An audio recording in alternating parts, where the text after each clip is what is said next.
નમસ્કાર વિદ્યાર્થી મિત્રો, બધા જ વિદ્યાર્થી મિત્રોનું આજના આ વિડીયોમાં હાર્દિક સ્વાગત છે. સર્વ પ્રકારની સિદ્ધિ આપનાર, સફળતા આપનાર, ભક્તોના જીવનમાંથી કષ્ટ બાધા દૂર કરનાર મહાગણપતિજીના શ્રીચરણોમાં કોટી કોટી વંદન કરી, વિદ્યા આપનાર સરસ્વતી માતાના શ્રીચરણોમાં કોટી કોટી વંદન સાથે આજે આપણે પ્રશ્નપત્ર 3 જેનો વિભાગ એનું સંપૂર્ણ સોલ્યુશન કરીશું. સૌથી પહેલાં આપેલું છે, नीचे दिए गए विकल्पों में से सही विकल्प चुनकर उत्तर लिखिए. 1.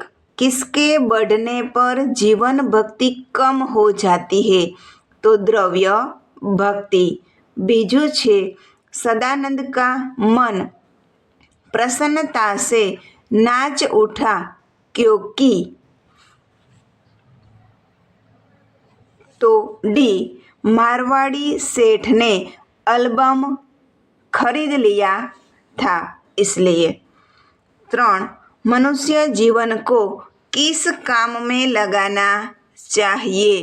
तो मनुष्य जीवन को हंसी खुशी में बिताने में लगाना चाहिए. ત્યાર પછી આગળ આપેલું છે, सही विकल्प चुनकर रिक्त स्थानों की पूर्ति कीजिए. चौथું खाली जगह થાય, बुढ़ापा बहुधा खाली जगह का पुनरागमन है तो बचपन. 5. धन सुख का खाली जगह भी है तो जादूगर. 6. कालिदास को राजकवि का सम्मान खाली जगह ग्रंथ के लिए मिला था तो ऋतु संहार.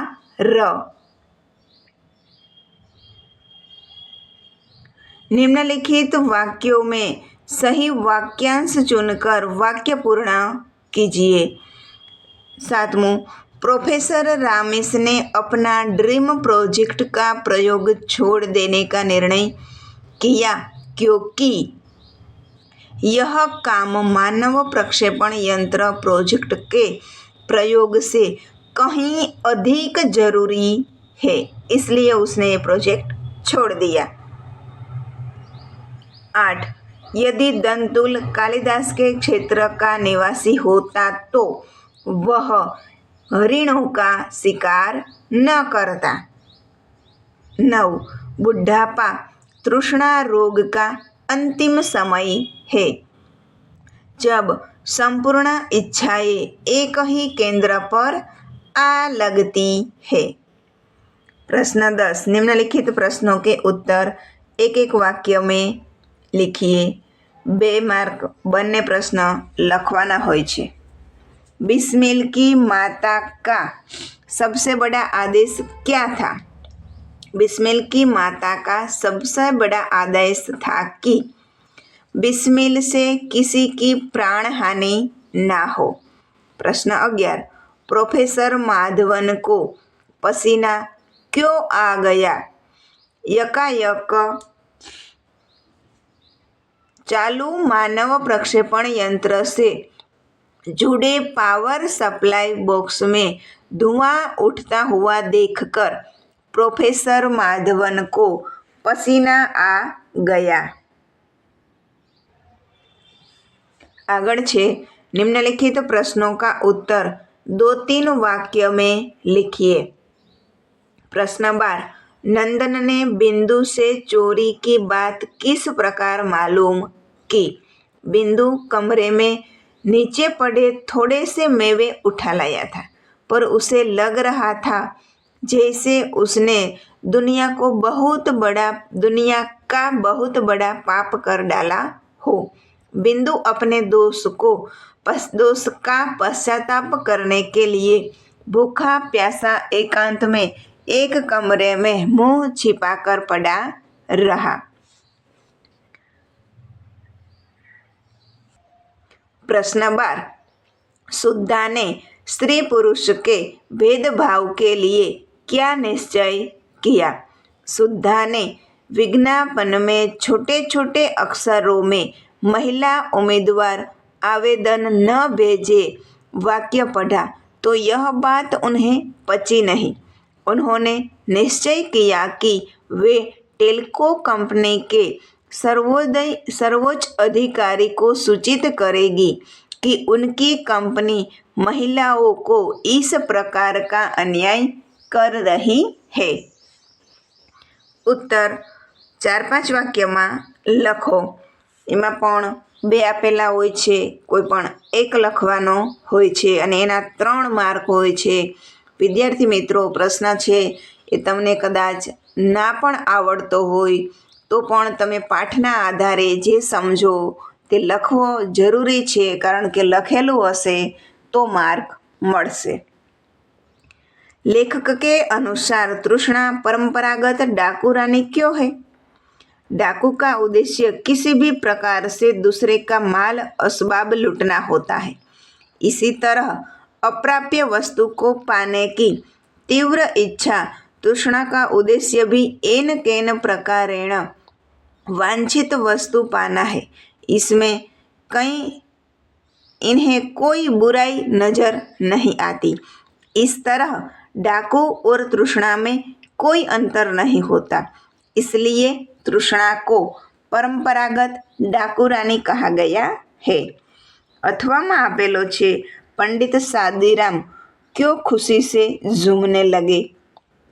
लाला सदानंद ने पंडित सादीराम से एल्बम बनाने का अच्छी तस्वीरें छांटने के लिए कहा तो उन्हें विश्वास नहीं हुआ कि यह कार्य होगा। लेकिन अब 100-200 बढ़िया चित्र जमा हो गए कि चित्रों की ओर इस तरह देखते जैसे पर चित्र 10-10 का हो, यानी कि हर चित्र 10-10 रुपए का हो। यह इसका मतलब होता था पाठ के अनुसार। आशा अभी दूर थी, पर लाला सदानंद की दी हुई आशा पर अब उन्हें पूरा विश्वास हो गया। पंडित सादीराम भविष्य की कल्पना करते हुए खुशी से झूमने लगे। प्रश्न 14, तुम लोग अपने काम में गर्व नहीं लेते। प्रस्तुत संदर्भ लेखक की प्रकाश द्वारा लिखित एक प्रश्न 4 उत्तर से लिया गया है। ईसाई पादरी लेखक के विदेशी मित्र थे। उन्होंने लेखक के प्रश्न के उत्तर में कहा कि तुम लोग अपने काम में गर्व नहीं लेते। उन्होंने अपनी बात स्पष्ट करते हुए कहा कि यहाँ के लोगों की कथनी और करनी में फर्क है। वे लोग नौकरी के लिए दरखास्त देते समय अतिशयोक्तिपूर्ण शब्दों का प्रयोग करते हैं, अपने मालिक की शुभकामना की प्रतिज्ञा करते हैं। नौकरी मिलते ही वे अपनी जीविका को ही खराब समझने लगते हैं। वे अपने अन्य साथियों के साथ मिलकर काम खराब करने के षड्यंत्र में रचकर मालिक को सताने लगते हैं। अन्य देशों में लोग साधारण शब्दों में नौकरी के लिए दरखास्त देते हैं और जब स्थान मिल जाता है तो वे बड़ी निष्ठा और लगन से काम करते हैं। लेखक का कहना है कि हमारे मुल्क की परंपरा में अपने काम का गर्व करने का आदेश है। इसलिए ही तो ईसाई पादरी ने कहा कि हम लोग अपने काम में गर्व नहीं लेते। इसी कारण हमारा देश तेजी से प्रगति करने में पीछे है। अथवा में आपेलो छे, बुढ़ापा बहुधा बचपन का पुनरागमन हुआ करता है। कहते हैं बुढ़ापा बचपन का ही एक रूप है। वृद्धावस्था में मनुष्य की हरकतें बच्चों जैसी हो जाती है।